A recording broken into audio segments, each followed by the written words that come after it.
I'm Dennis Tubbergen. You are listening to the Retirement Lifestyle Advocates radio program. Glad you decided to listen in today. Hey, joining me in the second and third segments of today's program will be returning guest Mr. David Skarica. David is the publisher of the Addicted to Profits newsletter. Had David on in March when he forecast, along with so many other people, that we would have a bull market in precious metals, and that's exactly what's happened. Now, the economy, as many of you undoubtedly are aware, just officially experienced the worst quarterly decline in U.S. history. I mean, it's never been this bad. The economy declined about 33% quarter over quarter, and I would expect that that will be revised a time or two. Now, that's not that surprising given that we had significant lockdowns, significant business disruptions in response to the coronavirus situation.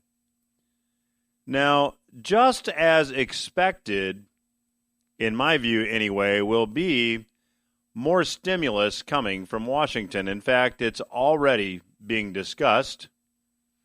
In fact, the HEROES Act passed the House. It will not pass the Senate. The HEROES Act was a $3 trillion package.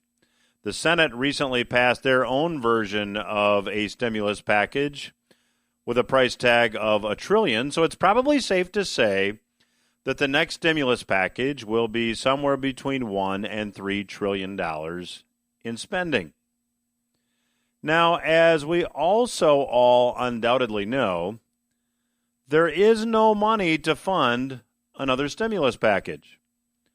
So where will the funding come from? Well, the funding will come from the same place the funding for the last stimulus package came from. More money will be created from thin air. Now, you don't have to be an economist. You don't have to be well-versed in the area of finance to realize that this will be bullish for metals and bearish for the U.S. dollar long term. Now, the U.S. dollar, as measured by the U.S. dollar index, is already declining significantly. Back on March 20, the U.S. dollar index stood at 103. Presently, it stands about 10 points lower. So let's just say the U.S. dollar index is down about 10% in 4 months. Now, what's really interesting is that the U.S. dollar index does not measure the absolute purchasing power of the dollar. If you want to measure the absolute purchasing power of the dollar or the real inflation rate, I would argue that you need to look at the price of gold. See, the U.S. dollar index measures the purchasing power of the U.S. dollar against the purchasing power of the fiat currencies used by the 6 major trading partners of the United States. So in 4 months, the dollar has lost about 10% in purchasing power when compared to the purchasing power of the fiat currencies used by the 6 major trading partners of the U.S. In other words, all these other currencies that are also being devalued are just being devalued at a slower rate, or to put it another way, the dollar is being devalued at a much faster rate than these other currencies. That's why we're seeing food inflation month to month, or one of the reasons we're seeing food inflation month to month, increasing at 4 and 5%. Now, a nearly 10% move, I should say, to be accurate, in the devaluation of a currency compared to other currencies is huge. You just don't see fluctuations at that great a percentage level ever historically. Now, it seems clear that moving ahead, given the talk going on in Washington, that the current policy of money creation will continue.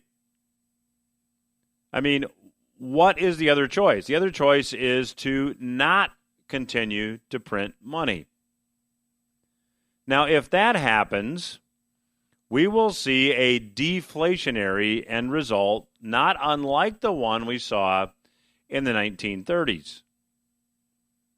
Now, there are many analysts who appear on this program whose opinion that I respect, who still hold to the view that the deflationary outcome will be the most likely outcome. And it seems to me that we will see that for a while.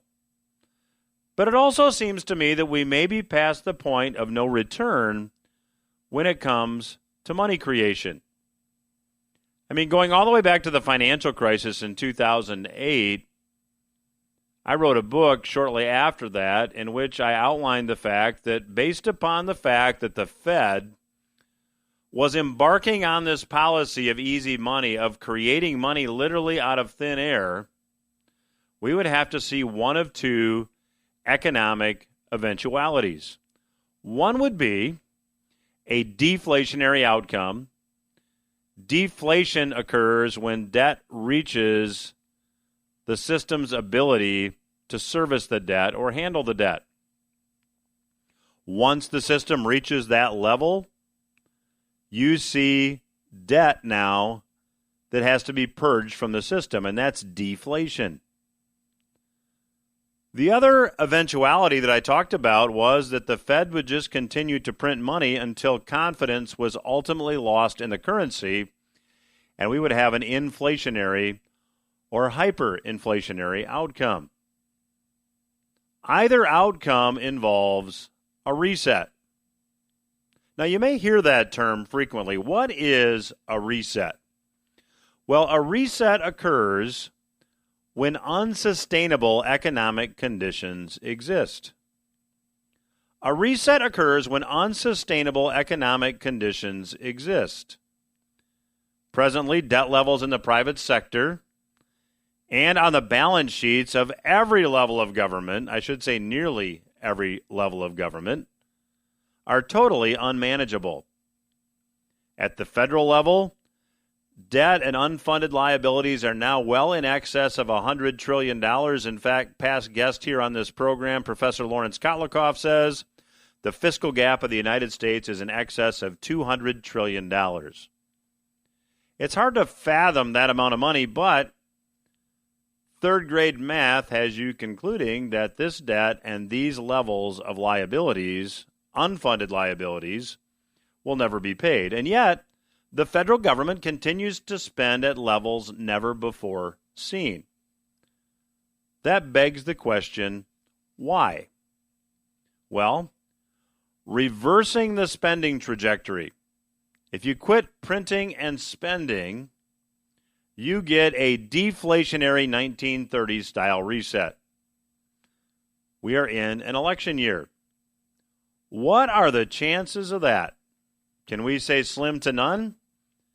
So the politicians in the Federal Reserve are doubling down in an effort to avoid that outcome by doing the only thing they know how to do, spend and print to fund it.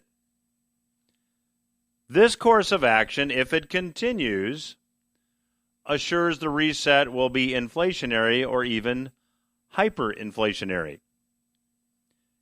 Now, you have heard me here on this program for a very long time. In fact, going back more than 6 years, I have been suggesting that many investors would be well served to begin to add precious metals to their portfolio. Now, as time has passed and the likelihood of an inflationary outcome has increased, I have suggested that metals holdings also increase. For many investors, holding up to 20% of a portfolio in precious metals might be advisable. Make sure you get some advice for your situation. Now, what will the coming reset look like? Well, I'm going to explore that in the fourth segment of today's program. I recently talked about it on a client-only webinar and did a significant amount of research as to what might happen. What is this going to look like, and how will you be affected, and what should you do with your money now? I'll be talking about that in the fourth segment of today's program. In the meantime, if you would like to educate yourself, if you would like to become better informed, I would encourage you to go to our website, which is retirementlifestyleadvocates.com. And I would encourage you to sign up for our Portfolio Watch newsletter, where we discuss these things on a weekly basis. The free newsletter is delivered to you every Monday night at 5. And if you'd like to go back and listen to the podcast version of this program, that is also available at the website, retirementlifestyleadvocates.com. And this month, I'm making available to you the book that was published back in 2015 that really forecast where we are today. Now, certainly, it was impossible to forecast COVID-19. However, the pandemic has really revealed what was already broken. Debt levels were at unsustainable levels. Money printing was already occurring at levels that were unsustainable, and now it's taken the next level. And in the book, which is really more relevant now than when it was published, I talked about these two outcomes. And I talk about strategies you might consider to protect yourself. So if you'd like to get a copy of the book for free, visit newretirementrulesbook.com. That's newretirementrulesbook.com. Just let us know where to send your copy of this free book, and we will be glad to do that. The website, again, is newretirementrulesbook.com. And if you'd like to learn more and subscribe to our free newsletter, I'd encourage you to go to the website, retirementlifestyleadvocates.com, and sign up for that. All you need is your name and email, and we'll be glad to send that out to you every week as well. I'll be back after these words with my special guest today, Mr. David Skarica. Welcome back to RLA Radio. I'm your host, Dennis Tubbergen. Joining me on today's program once again is returning guest David Skarica. David is the publisher of the Addicted to Profits newsletter. I would encourage you to check out his work. His website is addictedtoprofits.net. That's addictedtoprofits.net. And David, welcome back to the program. Thanks for having me. So, David, in your newsletter, what are you telling your readers now as far as how all this easy money being literally created by the Fed and other central banks around the world are affecting markets? Well, we have kind of a unique approach in that obviously we've been in gold and silver and the whatnot, but what I think kind of makes us unique is that I have, through my contacts being in that industry for a number of years, access to private placements and deals and that sort of thing. So like the accredited investors who subscribe to my publication, we've been buying those, and a few of them have done really well. So I'm kind of in the smaller miners. I still own some large caps and the whatnot, but obviously the precious metals. And I even think we've seen this kind of upturn in the base metals, which I think is interesting because the economy is not really showing signs of the recovery or even a U recovery, but maybe because of all the money printing, all the stimulus, we will see some form of stagflation.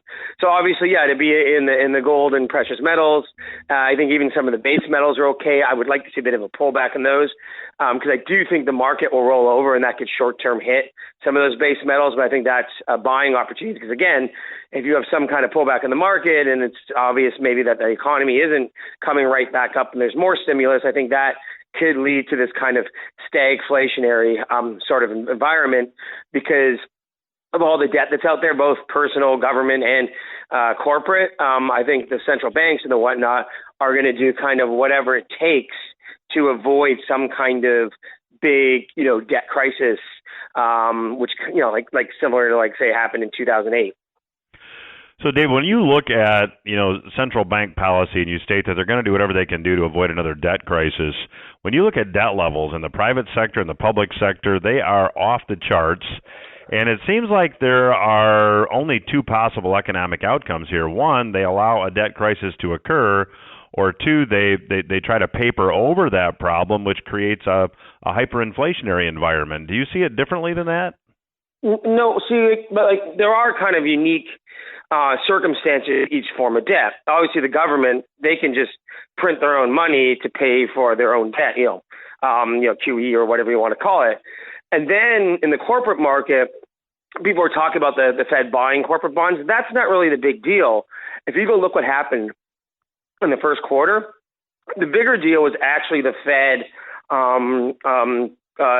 They opened up a facility where you could go borrow from the Fed, and corporate debt went up like crazy. Basically, it was companies trying to get cash on their balance sheets, via the borrowing at a very low interest rate to kind of shore up balance sheets until things hopefully turn around.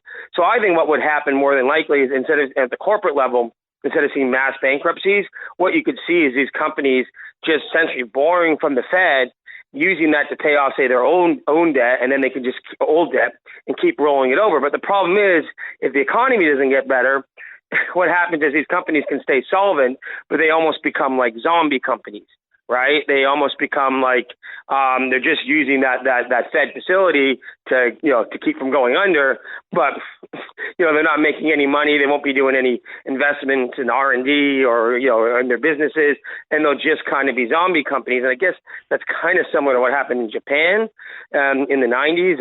That was more just their banking sector, but you just had this zombie economy because interest rates were so low, companies could keep alive.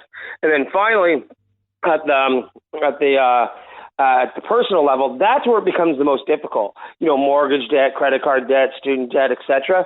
Because the small individual doesn't really have that ability to borrow from the Fed like the government or the big corporations do. So that is where you could see more of kind of the bankruptcies and the whatnot. So I think that then they'll try to inflate their way out. But again, at the personal level and individual level, that's going to be a lot more difficult than the corporate and government level, because the corporate and governments kind of have that ability to borrow from the central bank, where the small guy really doesn't. And the small guy is just kind of dependent on these little bailouts that the federal government is giving, and they can't afford to give those forever, even with the debt as low as it is, or the interest on the debt as low as it is. Well, if you're just joining us, we're chatting with Mr. David Skarica. He is the publisher of the Addicted to Profits newsletter. You can learn more at addictedtoprofits.net, and I would encourage you to check that out. So, David, how do you see the economic recovery or non-recovery, if that's your view, playing out here over the next year or so? Well, it is kind of difficult because the thing is, this is been brought on obviously by this pandemic. Now, let me state that I've written a couple books. I wrote them in like kind of the mid-teens, like around 2015 or so, talking about how we were going to have another debt crisis, another downturn in the economy. And I think all that COVID did was really expose how leveraged things were, but it was kind of the trigger. So obviously, I think that when either the virus plays its course, and if you go look at the history of these pandemics, they tend to last a year or two. So either like next year, or you'll see some kind of recovery, or maybe some vaccine or the whatnot. So that could cause like a short-term kind of blip in the market. But I think what's going to happen in a short-term recovery is that structurally now the economy has changed. Again, a lot of this excessive debt-based economy, these things are all kind of over with. And I think when we come through the other side of it, we're going to see, hey, I think a lot of people are just expecting, COVID will finish and we'll go back to the way it was. And I think we're going to see we're now into structurally more high unemployment. Obviously, taxes will have to go up at some point too to pay for all this debt that's being issued. So I think we're going to see a much weaker economy going forward. And if you go look at what's interesting is a lot of emerging markets, because again, they don't have the debt, especially at the corporate and personal levels, that we have in the developed world. I think we could get another scenario where those really outperform longer term going forward. So I think that's kind of the scenario we're playing with too. And then there's a political side, especially what's going on in the States right now, to all this too, which could factor into the strength of the economy coming out of this. And I think the big issue will be just the size of the national debt, and it'll give the government much less leeway coming out of this, and especially if you kind of move more to the left and you have more like big government programs at a time when the debt is exploding. I can't see that being good longer term for the dollar or for the U.S. economy. And Dave, when you look at the U.S. dollar index, which measures the purchasing power of the dollar against the trading or many of the major trading partners of the U.S., it has absolutely tanked in the last few months. Do you see that trend continuing, or is this just kind of they're just leading the race to the bottom for the time being? I think everyone's kind of like going. The problem is there's no really solid currencies right now. Even Switzerland, which would have always been seen kind of the mainstay currency, and most stable. Like their central bank is notorious for having these huge stock positions in Apple and Amazon, just basically printing money and having this huge stock portfolio, right? So even they're not as back as they once were. So but so it's kind of a race to the bottom in all of them. But I think the U.S. I think what's being shown here is there's definitely structural flaws, more so. And what's kind of ironic, if you go kind of look just what's going on again on the political side, and you didn't know what country you were looking at, a lot of people talked about how when there was a big downturn, the euro would fall apart. Well, it looks like more like the U.S. is going to fall apart than Europe is, right? So I think you're going to see that, and where that comes economically is probably for the first time in a long time coming out of this, I think the Eurozone might actually grow faster than the U.S. And that's why you could see, again, that relative growth lead to maybe more upside in the euro. And the euro at 116, 117, still a pretty, low level in its historical range. It got up to like 150 before the financial crisis. I mean, it touched 160 briefly in 2007, 2008. So, it could definitely continue to rally. Now, again, usually when you have this these little liquidity problems, the dollar tends to catch a bid. So if we do see another downturn in the stock market, that could cause a short-term bounce. But I think that bounce would kind of be your last attempt to get out. Because again, if you look at relatively the size of the stimulus, the size of the deficits, the size of the debts, because the U.S. is kind of abusing its power as the global reserve currency, everything they're doing is much bigger on a relative basis. Like, Europe announced $850 billion stimulus, right? Well, the U.S. is announcing these stimuluses of $2-3 trillion, maybe another trillion. I think both Trump and Biden, whichever one wins, will do another few trillion. Biden will call it the green economy. Trump will call it like infrastructure. So I think on a relative basis, they're kind of outspending all these other countries so much. You're going to continue to see this to kind of decline in the dollar. And I hate to say this, but it really does. If you know anything about long-term history, and I'm talking about kind of the rise and fall of empires, what's going on now in the U.S. really reminds me of, what happened in the 20s and 30s in the UK, or, in the 4th century in Rome. It really is, to me, a real decline in kind of their global power and in them as the superpower of the world. And I'm not even talking about, just talking pure economics and the debasement of the currency. That's what all of those countries do near the end, and they all do it. One of the way they do it is by ringing up these huge debts. Well, we are chatting today with Mr. David Skarica. He is the publisher of the newsletter Addicted to Profits. In the next segment, I'll be chatting with David about his forecast for various markets. So stay tuned. We will be back after these words. Welcome back to RLA Radio. I'm your host, Dennis Tubbergen. We are chatting today with Mr. David Skarica. He is the publisher of the Addicted to Profits newsletter and a returning guest here on the program. You can learn more about his work at addictedtoprofits.net. So, David, let's just jump in kind of where we left off. We were talking about the debasement of the currency, in particular the U.S. dollar. Do you see, I've had other guests on the program that have talked about the fact that we are likely going to see major changes in currencies and how currencies or current currencies are structured over the next several years. What would your take be on that comment? I would agree, because as much as I'm talking about this shift and more spending, I think at some point there'll be a reaction against that. And I do think we might go to a more hard money-based international currency system after this. Because, if it's not just an isolated country like Argentina or Venezuela or Turkey having massive inflation, if it's kind of the whole world, especially the developed world, which has really avoided, like a huge amount of inflation, for a long time, partly because we have all this cheap labor in the developing world to, keep down the price of our products, since the really advent of globalization. Yeah, I totally see something like that happening.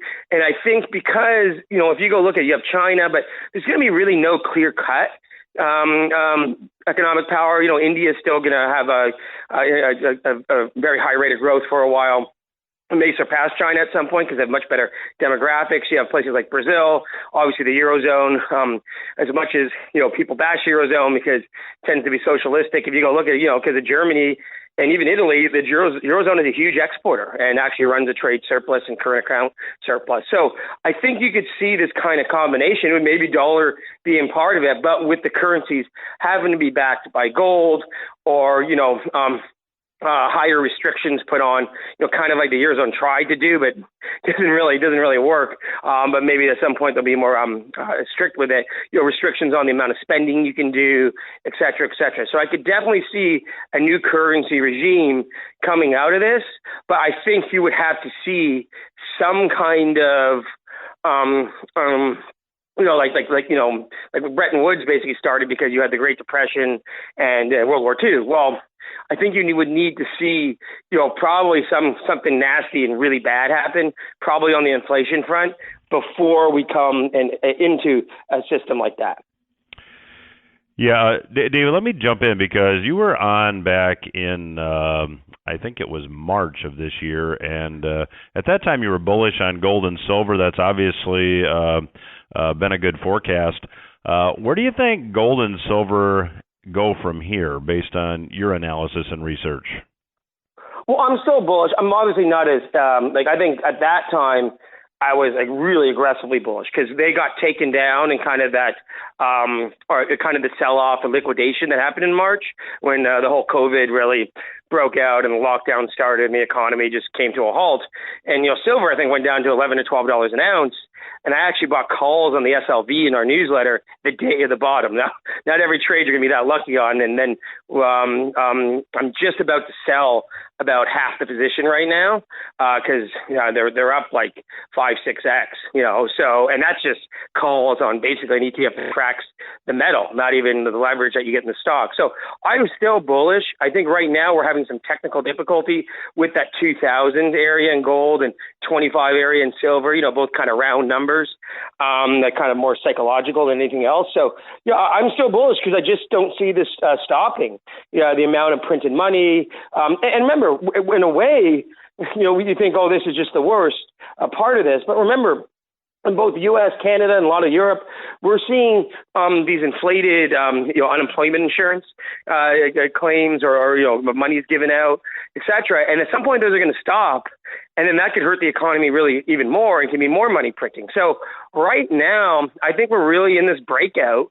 And that breakout, if you go look at like years like 2009 or 2003, you have years where the breakout can kind of last the whole year. And I think that's what we're doing this year in 2020 in gold and silver, And so right now it's hard for me to be as aggressively bullish. But again, myself kind of investing this in a different way, buying new deals, buying private placements. I can always find a new deal that is cheap rather than, having to plow into Barrick or Newmont as they're, as they're way off their lows of March. So I'm still bullish. Obviously, if you own something, I would still own it and hold. But I'm kind of doing it in a different light in that I'm looking for kind of new investments and new deals, et cetera, et cetera. The perfect example, and I'm not using this, this is stock I'm just holding now. I would not recommend to buy here because it's gone up so much. I have a little company called Galani Gold on my watch list that we bought at 5 cents. And the stock is now 33 cents. They have 2 small mines in Africa. And it's like, it's hard for me to recommend Galani at 33 when I was really bullish on it at 5, right? So that's the kind of thing we've seen. So with me, it's like I want to find new deals. And we're so early in the cycle, in the upcycle, there's still new deals and new mines which are cheap.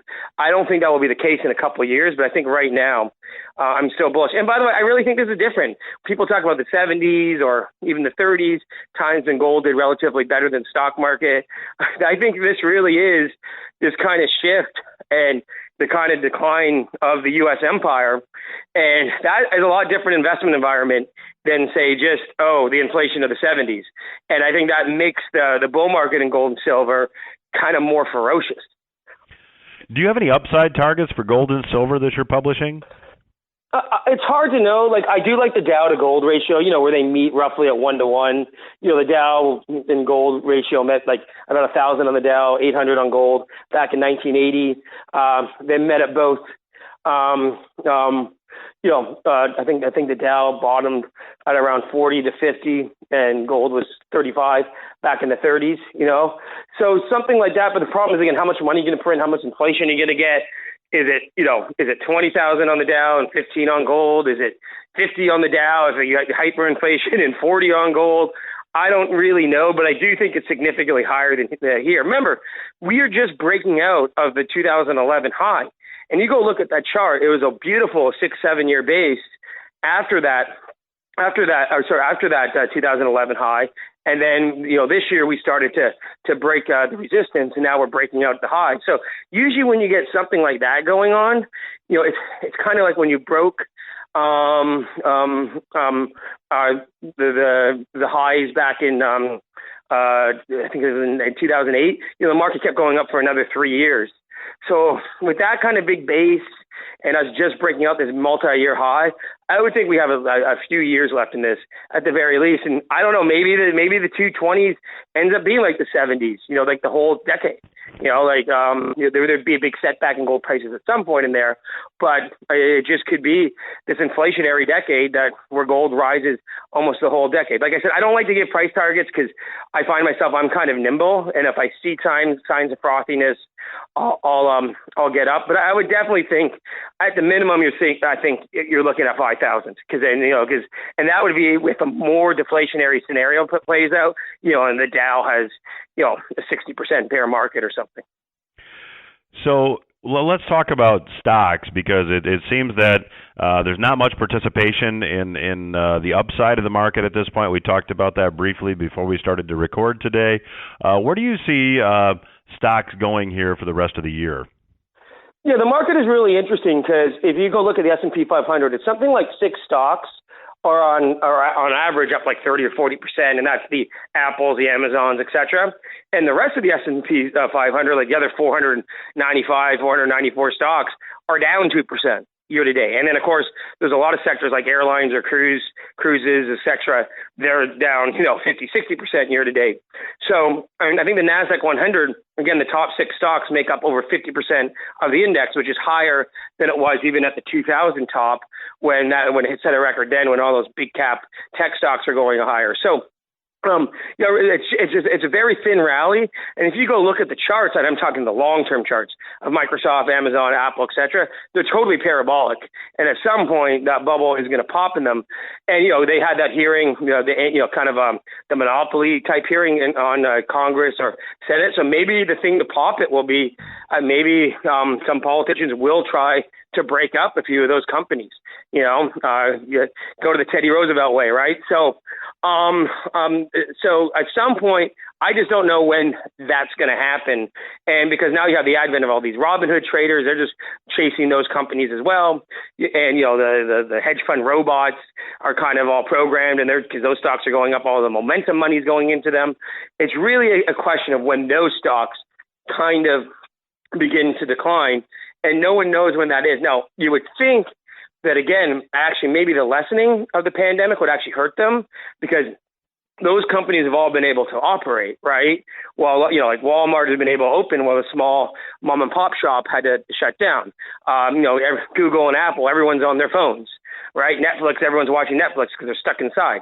So you would think that maybe actually when things start to recover, that ironically could hurt those companies because they'll kind of lose this short-term monopoly they gained during the downturn. I think it's going to be the second half of this year when 2 things happen. One, I'm for sure I think is going to happen, is the recovery is not going to be a V, and then the market has to wake up to that, and even those stocks will fall. And then the second one would be, and again, I'm not an overly political person when it comes to markets, but I think now, this is not, the Democrats right now are not Bill Clinton or even Obama.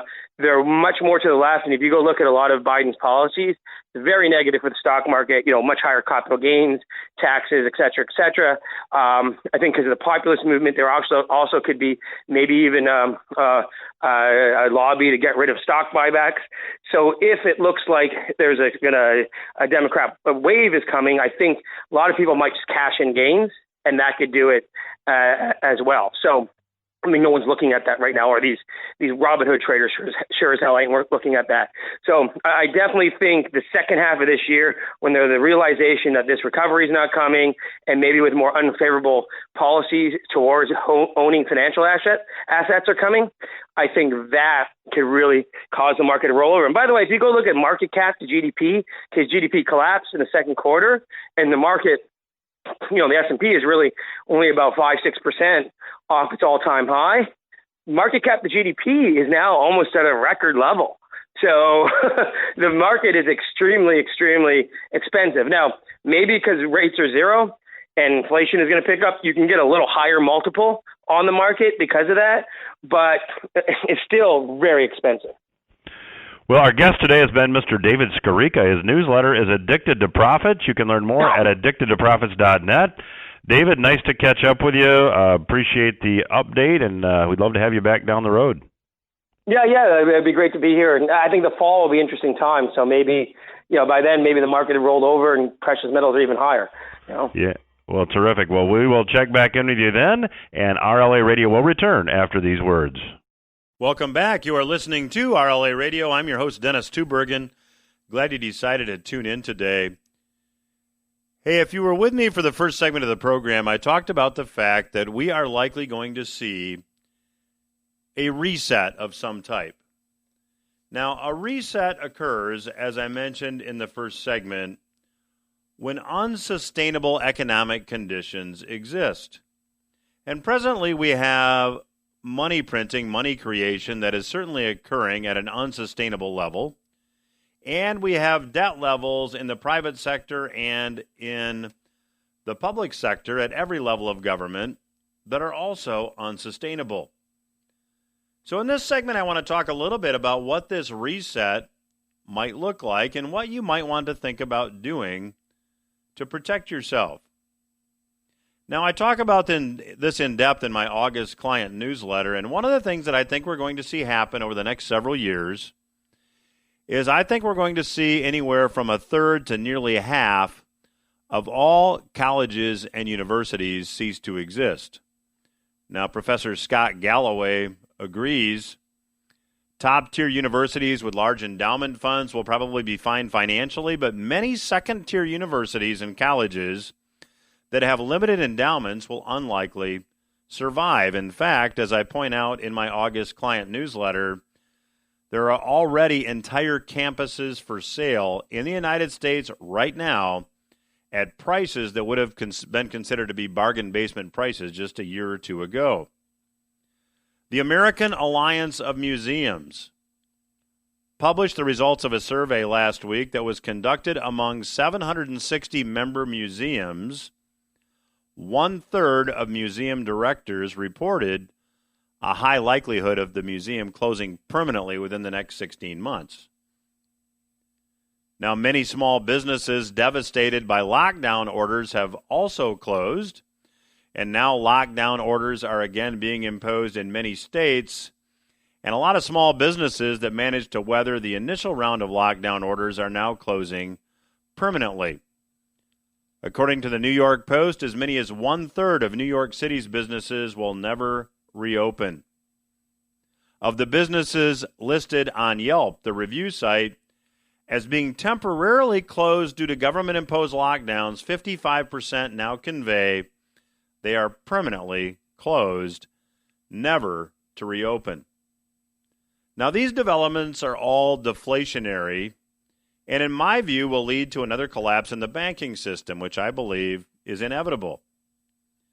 Now, if you listened to the program last week, you heard my guest, Alistair McLeod, suggest something similar.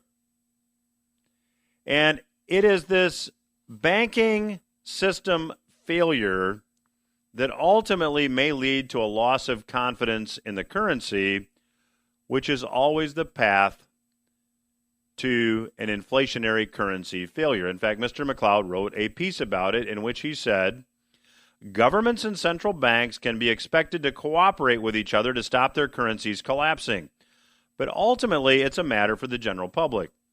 While inflations have persisted for considerable periods, the final collapse, when the public realizes what is happening to money, in the past has typically taken between 6 months and a year. The German inflation 97 years ago started before the First World War, but its catastrophic phase can be identified as starting in May of 1923 and ending the following November. John Law's monetary collapse, which runs, according to Mr. McLeod, the closest parallel to that of today, ran from approximately February to the following September in the year 1720. Law experimented with money and used money printing to support financial asset values. That's the same thing as we are doing today. In fact, J.P. Morgan's CEO, Jamie Dimon, had this to say on the topic. He said, the Fed's liquidity, bringing out the bazooka, is propping up stock prices as well as all other asset classes. Now, I track the Dow to gold ratio. This, in my view, is a much better way to determine the value of stocks. Now, if you're not familiar with the Dow to gold ratio, it's really simple to calculate. You just take the value of the Dow Jones Industrial Average and you divide by the price of an ounce of gold in U.S. dollars. Earlier this year, the Dow to gold ratio was around 19. Today it stands at about 13. That's a decline of more than 30% in the value of stocks when priced in gold. But stocks are priced in dollars, so as dollars are devalued, the nominal price of stocks stay elevated. So I'm looking for the Dow to gold ratio, as we talked about with David Skarica today, to eventually reach 2 or more likely 1. Now, that seems crazy. Doesn't it seem crazy to think the Dow goes to 5,000, gold goes to 5,000? That might be a deflationary outcome or more of a deflationary outcome. Or the Dow's at 20,000, gold's at 20,000. That might be an inflationary outcome. And don't think this is historically unprecedented. In the 30s, the Dow to gold ratio reached 2. In the early 1980s, it reached 1 when gold was selling for $850 an ounce and the Dow was also at $850. A similar relationship, in my view, is a likely outcome this time around, too. So what should you do? I've got a resource available to you today. It's the New Retirement Rules book.